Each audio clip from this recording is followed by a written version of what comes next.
The thing about British crime fiction, it's got a long and distinguished history. And there are writers like Dickens, possibly our greatest writer, who was a crime writer. And his friend Wilkie Collins certainly was a crime writer. But it really starts with Conan Doyle, Baker Street, the great detective, the commission of a crime and the solving of a crime, the personality of the detective. Then you have Agatha Christie, obviously, with Poirot, who is a kind of version of Sherlock Holmes, Miss Marple, who's something totally new. You have modern coppers like Rebus, Ian Rankin, Val McDermott with Dr. Tony Hill, Mark Billingham. It seems a week doesn't pass where we don't have another excellent new British crime writer.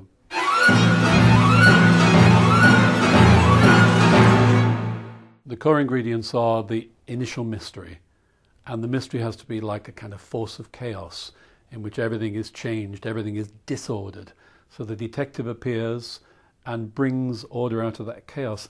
I don't know why that appeals particularly to Brits, but it does. We also love the board game Cluedo, which ties into that same obsession with murder in a very peculiarly British setting. Everybody has a kind of pleasant nostalgic rush when they hear the name Cluedo, and it's the same kind of appeal as Agatha Christie has. It's the country house, it's the cloistered setting in which a murder is committed, it's the variety of suspects, and it's finding out which of them is the killer. It doesn't surprise me that Cluedo's as popular 60 years after it was made as it still is. We're now starting to value things that we once took for granted.